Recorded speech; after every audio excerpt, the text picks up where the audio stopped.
Селям алейкум, хайрлах шамлар. Добрый вечер. В эфире телеканала АТР. Вы смотрите информационно-аналитическую программу «Бугунь». В студии для вас работаю я, Гульсум Халилова. И следующие 45 минут в этой студии с гостями мы обсудим основные новости и события сегодняшнего дня. Вы также можете присоединяться к нашему эфиру. На экраны ваших телевизоров режиссеры периодически выводят номер телефона. Присоединяйтесь к нам абсолютно бесплатно по Вайберу. Можете звонить по скайпу. Ваш голос важен для нас.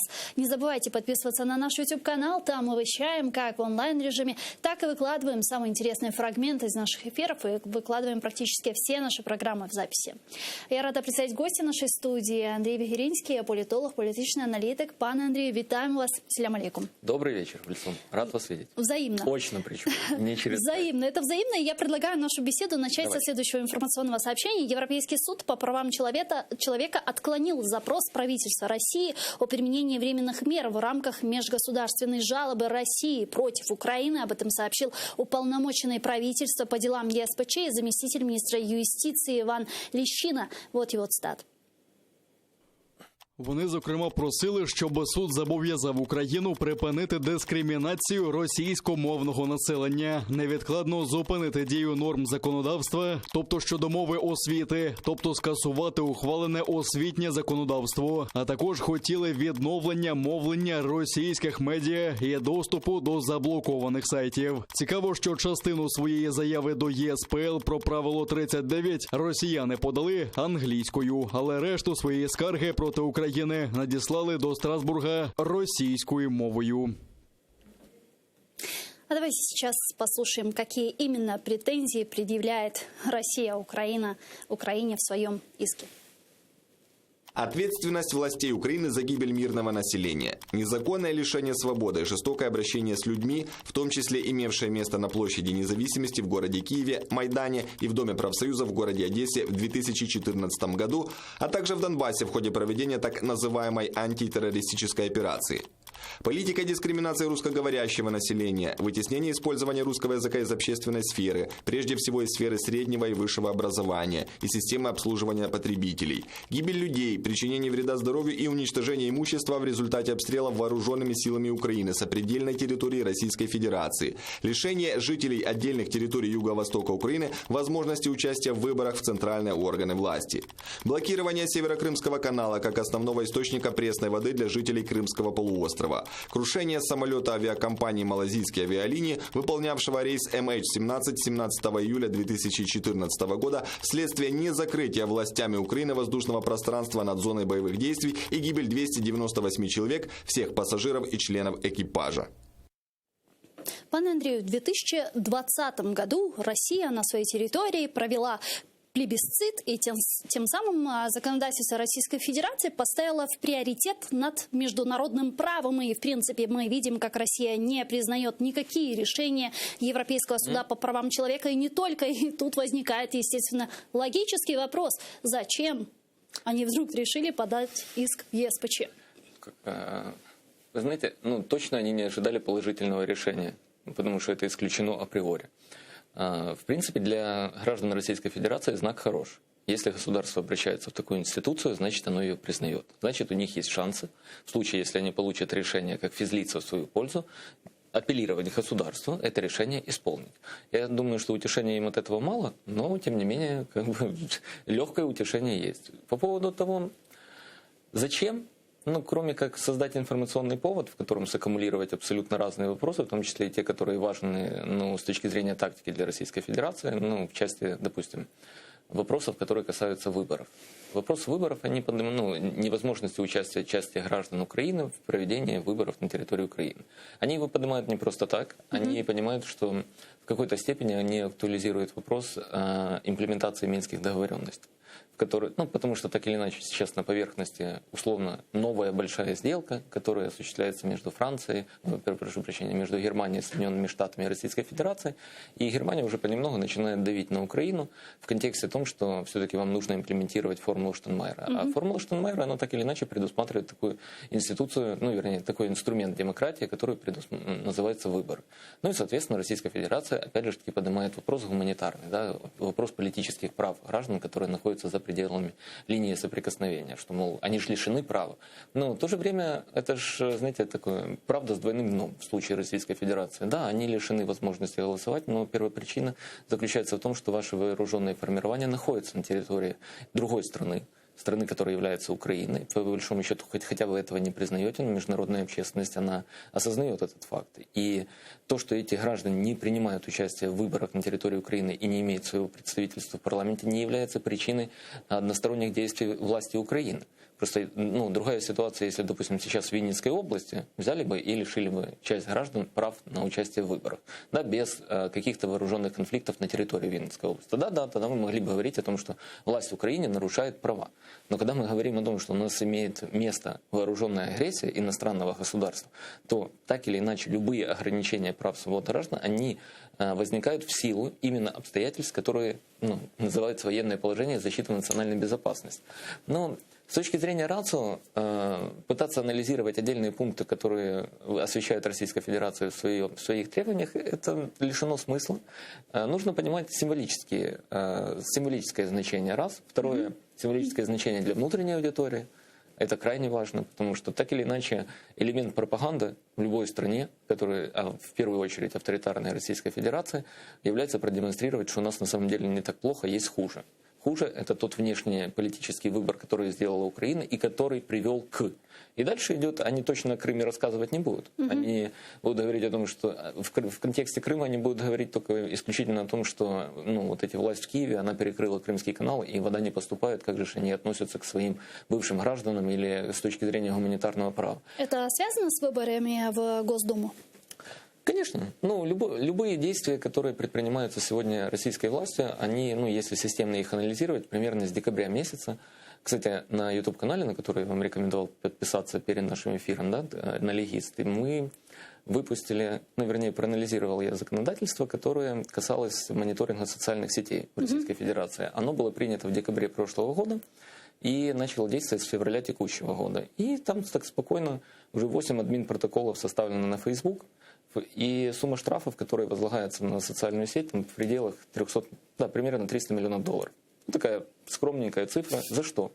А потому что регулятор СМИ обязал социальные сети, допустим, мониторить активность пользователей, и в этой активности не должно быть. И дальше идет перечень того, что не должно быть. То есть наряду и с понятными вещами, как производство как взрывчатки, или популяризация насилия, либо расовая дискриминация, есть еще, допустим, критика политических институций. Да, что такое критика политических институций? Институция – это президент. Критикуешь президента, социальная сеть, допустим, не отфильтровала этот месседж, оставила, тогда написал жалобу. Админ-протокол. Там одна институция, это Путин, в принципе. Логика понятна. То есть они через законодательство провели еще ряд норм, которые касаются, допустим, доступа к счетам организаций, которые финансируются за счет иностранных средств. Они провели ряд норм, которые позволяют внесудебное блокирование определенных ресурсов. То есть я к тому веду, что это системная работа по фильтрации полностью информационного пространства, активного, не скажу гражданского общества, но, скажем так, общества, которое имеет немножко другую точку зрения на политические процессы внутри страны. Сегодня, если я не ошибаюсь, это сайт фонда Навального, да, который у него есть. Да, заблокировали. Он был заблокирован. Это уже вишенка на торте, да, который касается, в первую очередь, признанием террористической этой организации. Потом титры, которые касаются сайтов «Медуза» и других информационных ресурсов, это иностранные агенты. Да, то есть вначале ты как ссылаешься на издание, а потом пишешь, которые, согласно законодательству Российской Федерации, признаны иностранным агентом. Зачищается поле, в этом поле остается только фактически федеральные каналы. Или те телеграм-каналы, или те YouTube-каналы, или те отдельные каналы, которые лояльны своей позиции редакционной к позиции Владимира Владимировича и контролируемой им оппозиции в виде ЛДПР и Зюганов это, по-моему, коммунистическая партия, да? То есть это те люди, которые так или иначе вроде бы оппозиция, но будут голосовать на КПРФ, будут спокойно голосовать синхронно с Единой Россией. Все, все понятно. Дальше остается вопрос, чем питать избирателей в течение предстоящих 2 месяцев активной пропаганды. Конечно, это будут внешнеполитические победы, которые касаются договоренности и рукопожатности с Байденом. И мне кажется, украинская аудитория на это нужно смотреть трезво. Ни в коем случае не пытаться вторить вот этим тезисам, которые сейчас уже пропагандируются нашим офисом президента. Знаете, это так смешно. Для человека, который отстраненно на это смотрит, не имея какой-то заинтересованности ни с одной, ни с другой стороны, когда точно знаешь, что человек работает с офисом президента, и дальше звучит тезис. То, что произошло в Соединенных Штатах и в Германии, что это? Вы знаете, це зрада. Не совсем зрада, в принципе, это перемога. И главное не сдаваться. А почему? Потому что при Порошенке вообще было еще хуже. И ты сидишь, хватит, даже в диалоге, который касается того, что Байден не приедет на крымскую платформу, ее же надо подать нормально людям. Потому что когда мы начинаем людям рассказывать о том, будет высокое представительство Соединенных Штатов, мы снова формируем вот это глупое ожидание, когда кто-то из иностранных субъектов нам поможет и решит наши проблемы. И люди снова в это поверят. И люди снова скажут, крымская платформа, там приехал кто-то с правительства Соединенных Штатов. Вот теперь нам помогут. Нам уже помогли. Так, а то же самое, в принципе, было с ПДЧ НАТО. Помните, в первое время очень активно говорили о том, что вот сейчас мы получим ПДЧ, вот с офиса президента звучало очень много тезисов на этот счет. А в итоге, когда Джеймс Апатурай заявил о том, что реформа — это хорошо, но вопрос вступления Украины в Североатлантический альянс — это политический вопрос, политическое решение, многие опять стали говорить о том, что НАТО — это зрада. Вы абсолютно правы, Гульцум. Зачем, спрашивается, создавать в обществе запрос, которым не суждено быть осуществленным именно в тех рамках и в тех сроках и в тех пределах, как ты это очерчиваешь, как лидер страны. Вы абсолютно правы, что с декабря месяца, опять же, делали анализ с коллегами на канале, с декабря месяца, как только было понятно, что Байден будет инаугурироваться президентом, началась условная активность Владимира Александровича в международной прессе. Началась она с интервью «Нью-Йорк Таймс», где отдельным абзацем там огромное почтение, благодарности Байдену и дальше формирующийся месседж. Байден настолько сильный человек, он так усилит позицию Украины в давлении на Россию, что мы и в нормандском формате победим, и в Минском победим, и Северный поток будет прекращен. И эта системная работа в прессе и с аудиторией внутри страны, она продолжалась в течение примерно до мая месяца. До тех пор, пока в июне прямым текстом не было уже сказано: слушайте, политического решения и консолидации стран-участников НАТО по поводу вашего вступления нет. Точно так же, как нет консолидации мнения вступления в Европейский Союз. Хватит. Казалось бы, ты получаешь прекрасный козырь в свои руки. Ты как президент, что, ребята, смотрите, делал все, реформировал, обращался, делал неудобные высказывания, но мы имеем факты. Там нас не ждут, и по Северному потоку вы сами все видите. Без нас взяли, без меня женили. Да? То есть нас не учли интерес. Давайте, наверное, мы все-таки внутреннюю парадигму немножко меняем. Не из-за того, что я так решил, не из-за того, что предшественник мой Порошенко был там плохим, а я стал хорошим, а потому что факты говорят об этом. И давайте мы концентрируемся на внутреннем интересе. Но этого нет. И пока этого нет, Владимир Александрович остается все равно таким заложником внешнеполитической легитимации. Это очень хорошее высказывание, такая конструкция, когда наш лидер страны, наша политическая сила считает себя состоятельной только тогда, когда кто-то приехал и похлопал ее по плечу, сказал: хорош. Полетим к Байдену, расскажем Байдену, какие мы реформы провели. Это очень важно. Безумно важно. И тогда что? Чего вы ожидаете от встречи? К визиту Зеленского в Вашингтон и по поводу соглашения по Северному потоку-2 мы поговорим чуть позже. Вы затронули тему крымской платформы. Давайте послушаем Кента, который сказал, кого именно США представят на саммите крымской платформы, и обсудим этот вопрос. Від нас буде член кабінету, тобто це не буде президент, віце-президент, але буде член кабінету. І ми знаємо, що це дуже важливо, що ми можемо і мусимо робити разом. Це не тільки питання того, що відбудеться 23 серпня. Це повинен бути тривалий процес, тому що це просто початок і не кінець. Тому що є дуже багато людей, які вважають, що вони є українськими громадянами в окупованому Криму. І ми разом повинні їм допомогти. Давайте попробуем смоделировать. Не так уже много времени остается до саммита Крымской платформы. 23 августа приезжают те или иные представители различных стран, которые уже выразили свою готовность принять участие на этом саммите. Окей, собрались, поговорили, высказали недовольство, поддержали территориальную целостность Украины, суверенитет и даже подписались под документом, который называется «Крымская хартия». Насколько я понимаю, сейчас Министерство иностранных дел Украины работает над этим документом. Что дальше? Ну, я боюсь, что для Владимира Александровича Зеленского эта Крымская платформа может обернуться из большого события в большое фиаско. Почему так пессимистично? Не, реалистично, очень реалистично. Если весь мир вокруг тебя, тот, на котором ты опираешься в вопросах Крыма, потому что лидер страны Украина четко понимает, что Украина своими силами ни Крым, ни Донбасс вернуть не может. Да? Мне кажется, вроде все мы взрослые люди, и все мы понимаем, что в наступление на восток мы не пойдем, потому что наш путь политико-дипломатический, и Европа нам не даст пойти в наступление в отношении своих же граждан. И в отношении Крыма, мы военных действий предпринимать тоже не будем. Скажем, на данном этапе. В этот исторический период. Мы сейчас об этом с вами говорим. Соответственно, если глобальный мир, к которому ты апеллируешь, а ты апеллируешь к ЕС, к Соединенным Штатам, к Турции, о других каких-то участниках говорить сложно, потому что они находятся за пределами европейского континента. Они немножко меняют свою внешнюю политику по отношению к Российской Федерации. Из агрессивной и, скажем так, категорической в 2014-2015 году на более мягкую и не обостряющую в текущей обстановке. Поэтому ты должен для себя понимать, что для них и для их внутренней аудитории Крымская платформа не является тем событием, которое легко может пройти, и каждая страна подпишется под Крымской хартией и, самое главное, возьмет на себя какие-то обязательства. Да? Нам же важно не то, что они подпишут, а важно то, что они будут выполнять на основании того, что они подписали.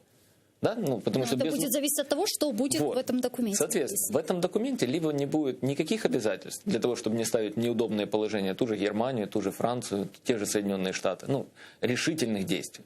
Да? Либо эти субъекты будут представлены на весьма низком уровне, допустим, депутаты парламента.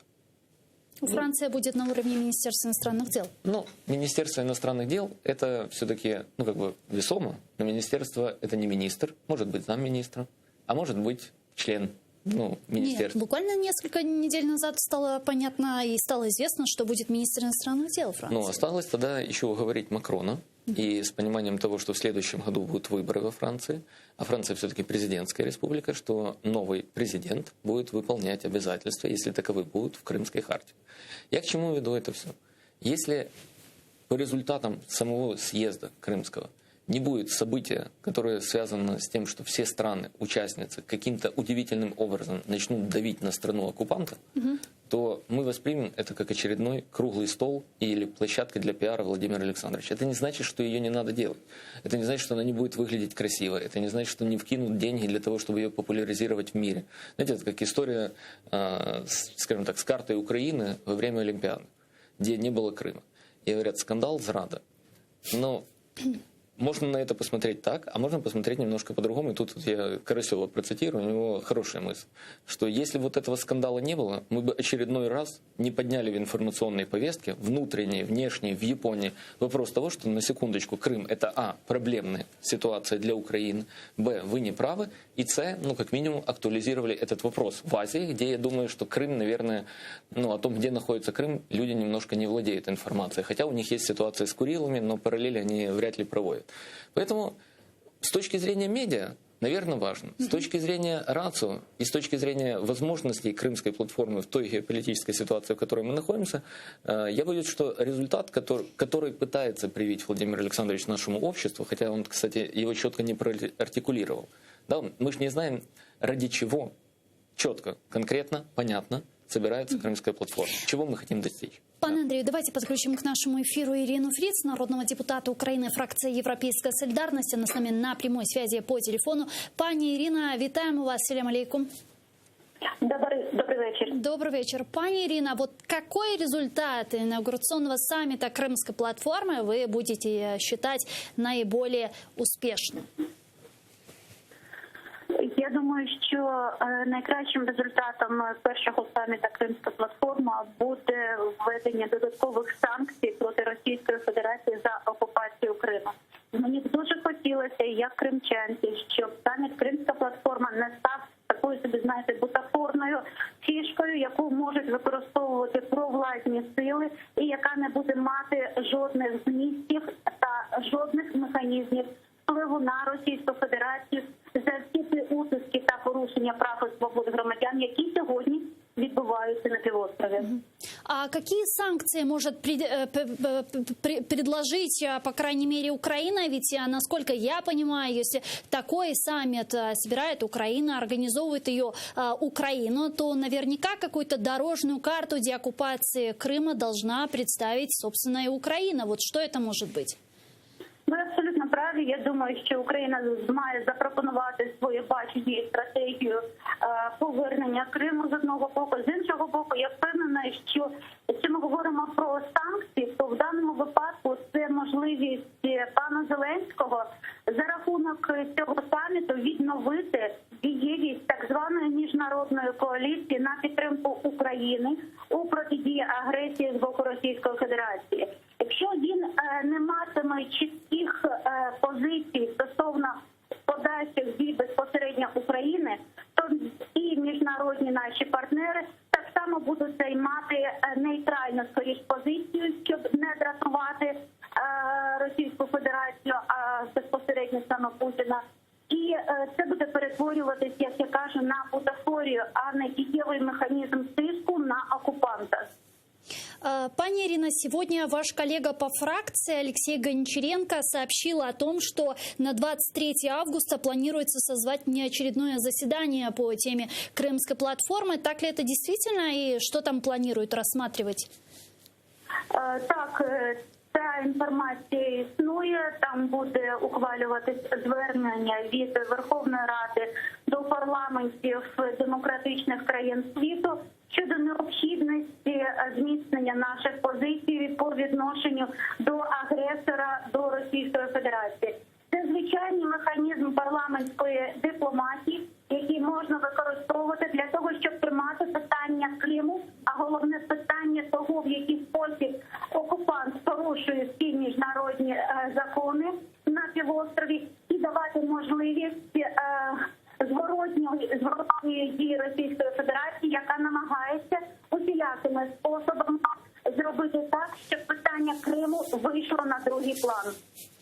Дякую вам дуже, пані Ірина. Чохсагол, Ірина Фріс, народна депутатка України, Європейська солідарність, була з нами на прямому зв'язку. Пане Андрію, а как вы думаете, вот в нынешней политической международной ситуации, когда мы видим соглашение или декларацию, заявление, общее заявление между Германией и Соединенными Штатами Америки о Северном потоке-2, когда интересы Германии учитываются больше, чем интересы Украины, что в принципе логично и понятно почему. Когда мы видим, что Германия настаивает на необходимости имплементации формулы Штайнмайера в украинское законодательство, что опять идет вразрез с нашими национальными интересами. Когда нам говорят о том, что в НАТО победите коррупцию, только тогда НАТО, но мы понимаем, что до конца искоренить коррупцию это в принципе невозможно, это огромное поле для маневров.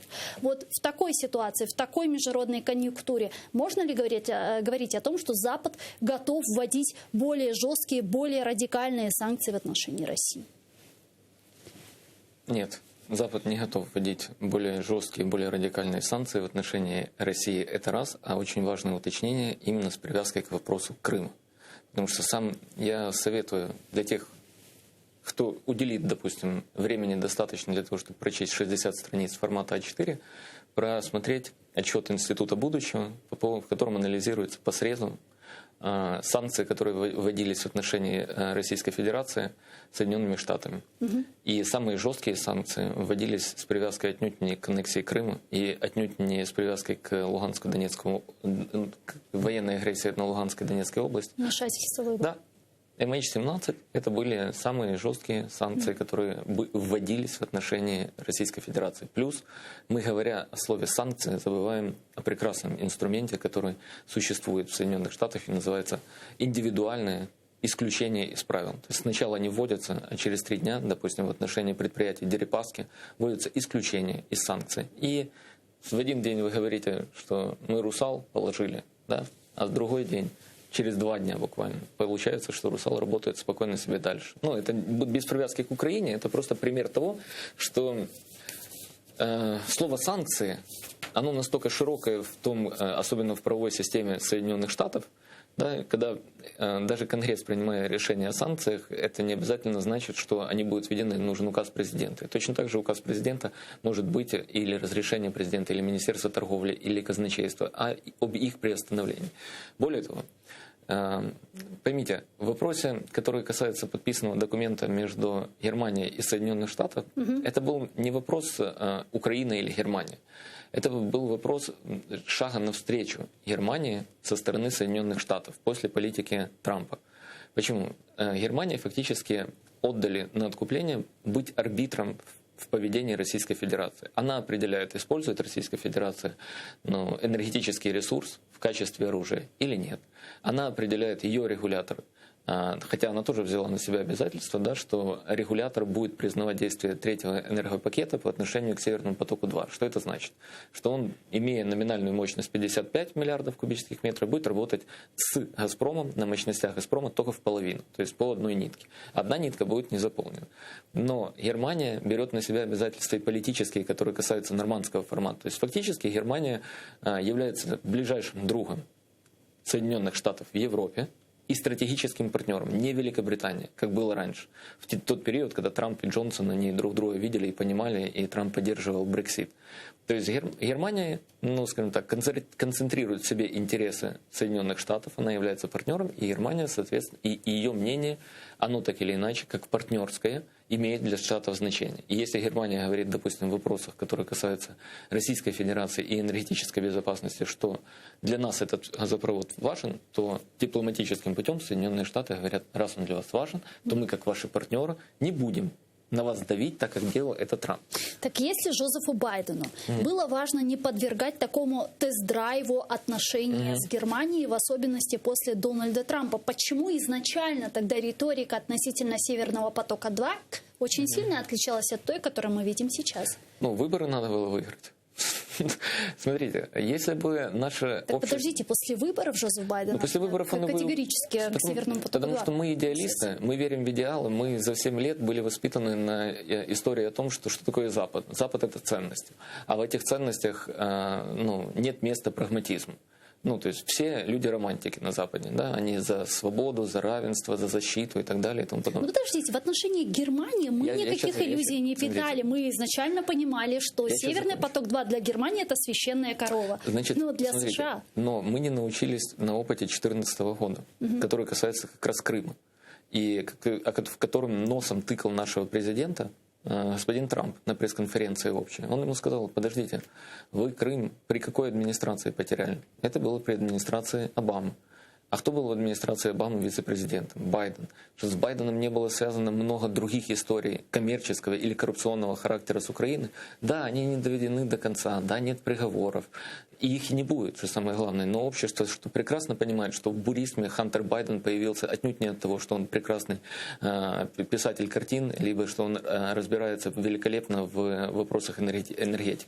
Поэтому, если анализировать персоналию президента, который готовится стать, кандидата в президента, который готовится стать президентом, и он имеет бэк-отношений с Украиной, то вы же должны понимать, что он, наверное, не будет человеком иллюзий и человеком ценностей. Поэтому вопрос риторики, понимаете, Байдену с его, скажем так, публичной позицией, которая заключалась в Путин убийца? Да, убийца. Мы все так обрадовались. Думаем, капец. Если он убийца, еще и вербально об этом сказал, то и Путин с ним не встретится, и соглашений быть никаких не может. А оказывается, может. А что берет вверх? Высказывания, которые сказаны публично, они были нивелированы, в том числе и Путиным. Тот отшутился. В итоге они встретились, и вопросы все решили, несмотря на высказывания. Так, наверное, тогда давайте высказывания... Давайте вспомним, что было на фоне этого высказывания. Вы помните, какое количество железа России было стянуто к границам Украины? Он высказался на это именно так остро, без привязки к железу, которое было стянуто к границам Украины. Это было эмоциональное высказывание. высказывание, но, опять же, таки звонок Зеленскому был на фоне того, что как раз концентрировалось вооружение Российской Федерации вокруг границы Украины. Но я пытаюсь провести логику к другому, что высказывания или пресс-релизы, которые мы читаем, они имеют значение символическое. А потом оказывается, что реальная политика, она немного другая. И реальная политика – это как раз вот те конкретные действия, которые касаются ваших экономических интересов, интересов вашей безопасности. Потому что тыкать вам вопросами коррупции можно вечно. Понимаете, вот если мы говорим об Украине, вот представляем ситуацию. Приезжает Владимир Александрович на встречу с Байденом. Это обычный ритуал и церемониал будет, я уверен в этом. Мы запустили судебные реформы. Видели? ВККС, комиссия, ВРП, 2 законопроекта приняты. Более того, помните, когда Блинкен приезжал, мы же говорили, что и корпоративное управление мы реформируем. Да, мы и закон приняли по корпоративному управлению.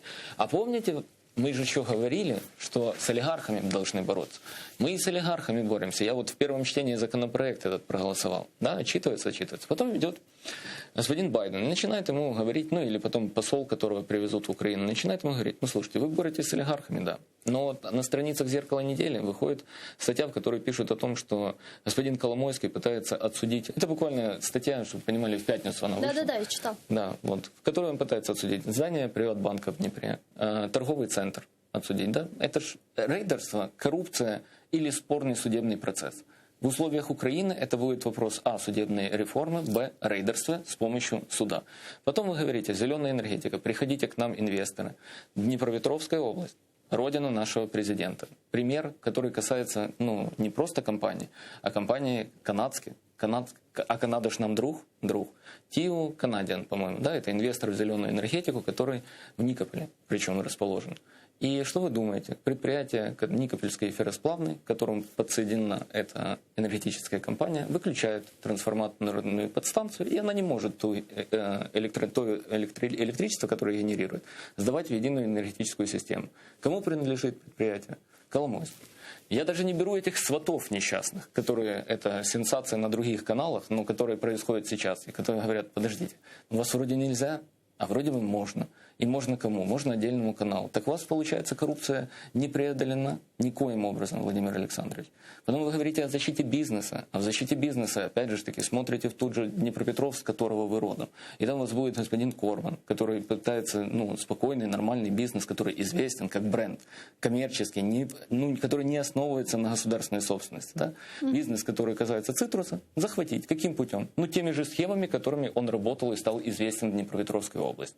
Теми же схемами, которые изымались потом во время обысков у него в период Петра Алексеевича в его доме путем рейдерства, через суд.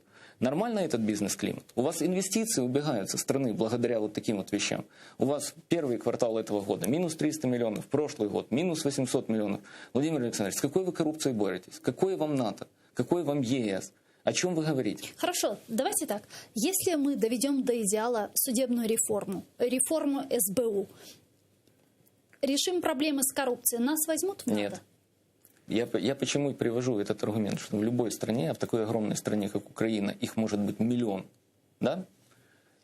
Можно эти примеры о несовершенстве системы судебной, правоохранительной приводить все время.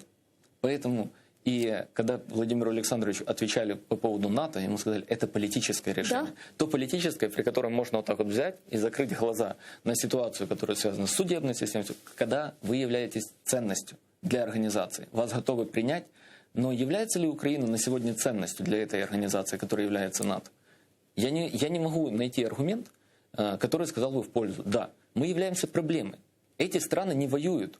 У них нет на своей территории вооруженного конфликта, у них нет территориальных споров. Но при этом ведь Байден говорил о том, что наличие территориальной проблемы не является препятствием для вступления в НАТО. Да, видите, Байден то говорил, но получается там 29 стран, или 30, если я не ошибаюсь. Да? 30. Да, 30. И нужен консенсус всех 30, а консенсуса нет. В Венгрии нет консенсуса. Нет консенсуса с Польшей. Это мы не говорим еще о других странах, которые просто у нас не на слуху. Соответственно, Байден то говорил, но все ж не проголосуют. Извините. Поэтому он то говорит, проблемы нет. У вас другие проблемы. У вас хватает других проблем. А как тогда вот нам, гражданам Украины, вот как стимулировать власти на эти реформы? Смотрите, прекратить думать о том, что НАТО и ЕС являются нашей геополитической и внешнеполитической целью. Нашей внешнеполитической целью является как минимум рост ВВП раза в 4. вот может быть мы в этом году достигнем роста ВВП там, к 180 миллиардам долларов. Для нашей страны это просто смешные цены, ну, смешная цифра. Она должна быть как минимум там, $500 триллиона долларов. Тогда мы, за счет чего происходит этот рост ВВП? За счет того, что у вас растут товарооборот между странами, другими, соседями, в других регионах. У вас появляются интересы, у вас появляется интерес других стран на своей территории, ну, которая называется инвестиции, совместные предприятия и так далее. Тогда вы становитесь ценностью. Хотите, ну, скажем так, расположить Соединенные Штаты к себе, чтобы у них появился интерес на этой территории.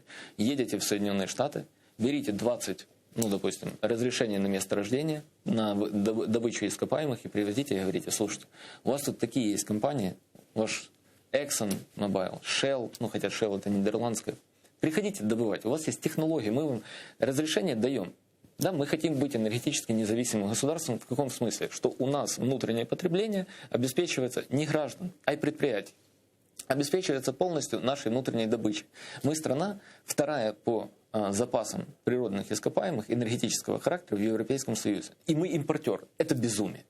Это невозможно. В Турции 6 стран, 6. В Турции нет своих залежей газа, у нее 6 стран-поставщиков. Как она с точки зрения безопасности более энергетической, наверное, более обеспечена, нежели мы. Почему? Потому что перекрыв один канал поставок, она может перейти на другой. Другой, ну 6 каналов перекрыть, это надо уже такую коалицию в отношении себя просто сформировать и в отношении всех, ну, практически все соседи объединить. Поэтому цель должна быть приземленная, исходя из нашего места, которое мы занимаем. А мы занимаем место проблемы для Европы. Ну, и эта проблема сейчас не нужна. Вот это очень важно. Когда в 2015 году, допустим, была администрация Обамы, она рассматривала, допустим, как Крым, как и Донбасс, в аспекте рычага воздействия на Россию, который затормозит ее развитие, не затормозит, скажем так, обеспечит отставание ее в технологическом развитии, но это отставание будет проявляться через 10, через 15 лет. То есть она не сможет достичь, допустим, ни уровня Китая, ни уровня Соединенных Штатов. И у нее будет постепенно наращиваться проблемы социального характера. Это, условно, если мы проводим параллель с Советским Союзом, игра в долгую, когда она сама распадется. Да? Вот они так рассматривали этот вопрос. То этот вопрос не касался того, что мы вводим санкции, потому через 3 года Россия распадется и Украине вернет там Луганск, Донецк и Крым. Они по-другому смотрели на это. Они своих целей достигли. Сегодня у них этап другой в отношениях, и это же прослеживается. Этот другой этап заключается в том, что Россия нам не друг, но мы не готовы к открытому противостоянию. Поэтому давайте вот пока останемся на вот этих позициях, которых есть. И еще один вопрос, который активно педалируется, это вопрос возможного привлечения Соединенных Штатов Америки к нормандскому формату, ну или создания нового какого-то формата. Ради этого Украина, как сказал Зеленский, ради привлечения Вашингтона можно создать вообще любой какой-то другой формат по регулированию войны на востоке Украины. Это реально? Ну, я не знаю. Знаете, если человеку прямо отвечают, что любого другого формата не будет, и к нормандскому формату Соединенные Штаты не присоединятся, а он продолжает говорить, что мы будем делать все, ну, я не знаю, может, он на руках будет ходить перед Байденом. Ну, что значит делать все? Что мы продадим, что мы подарим? Чем мы можем быть интересны, чтобы их приобщить, если тебе прямо сказали, что этого не будет? В нормандском формате для того, чтобы приобщить еще одну сторону, нужно согласие, да? Всех 4 участников. Так а Россия в последнее время, вы же видите, риторика изменилась, они как бы и не против. Смотрите, я же не просто так начинал говорить из того, что соглашение Соединенных Штатов и Германии, да, оно предусматривает, что Германия становится партнером Соединенных Штатов. И Соединенные Штаты вопрос Украины дают на откуп, ну не на откуп, а на видение то, которое предлагает Германия. Поэтому, когда Германия говорит о том, что мы просим вас имплементировать формулу Штайнмайера, в принципе, для тех, кто, ну, если в офисе этого до конца не понимают, то им прямо еще раз заявят, что, в принципе, озвучивая это, Германия озвучивает это и от своего имени, и от имени Соединенных Штатов. Кент сегодня сказал, кстати, в своем интервью «Радио Свобода», что формула Штайнмайера не решает ничего. Ну вот видите, а Германия говорит, что решает. И Кент – это временный человек, через 10 дней его здесь не будет. Ну он же не посол. Он приехал на время, пока вот его предшественница улетела готовить визит в Соединенные Штаты. Поэтому Кент приехал, повидался с Аваковым, Авакова отправили в отставку, повидался с Разумковым. Разумков делает такие заявления, что его, походу, попросят с места спикера в ближайшую парламентскую сессию. Поэтому тут дело не в том, что заявил Кент. Дело в том, что заявляет лидер страны. Ну, если мы по рангу берем высказывания чиновников, да, то я не вижу варианта, при котором Владимир Александрович и в каком формате он может это обеспечить участие Соединенных Штатов.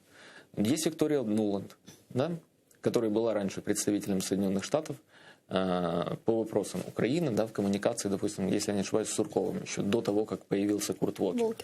Но она сейчас в команде Байдена. И она в материале в вопросах Украины гораздо глубже, чем Кент и все другие представители демократического лагеря Соединенных Штатов. Она не спешит особо в Российскую Федерацию. Поэтому не существует вот сегодня, вот если мы говорим 21 год, в 22 году может что-то измениться. Понимаете? Это такая шаткая конструкция как бы баланса Соединенных Штатов и Российской Федерации, она может развалиться буквально в сентябре. Возьмут Соединенные Штаты, сойдут с ума. Ну, теоретически. Вот Байдена поплавит где-то на жаре, я не знаю, на зеленой энергетике, еще на чем-то. И вот он возьмет и введет в отношении должностных лиц Российской Федерации санкции с привязкой к Навальному. Или, допустим, это не то, что маловероятно, этого не произойдет. Но если граждане Украины примут участие в выборах в Государственную Думу, это повод, допустим, не признавать выборы. Ну, формально, да. По факту, нет. Признают, значит, выборы. Ну, допустим, не признают. Но все это недружественный шаг, и стороны переходят в период конфронтации между собой. И тогда, в принципе, мы возвращаемся к тому, что Соединенные Штаты будут принимать участие в переговорах, Россия скажет «хорошо», нас там нет, и мы обратно вернемся в тот же цикл, который имеем и сейчас, собственно говоря. И все. Дякую вам дуже, пане Андрію. Часав у нас Андрей Гиринский, политолог, политичный аналитик, был гостем нашей студии. Спасибо. Я, к сожалению, вынуждена с вами прощаться, но вы оставайтесь первым крымстарским телеканалом АТР. Буквально через 4 минуты эфир продолжает информационная программа «Заман» на крымско-татарском. А после в этой студии не пропустите программу «Прайм Мацарский». Коршкинч.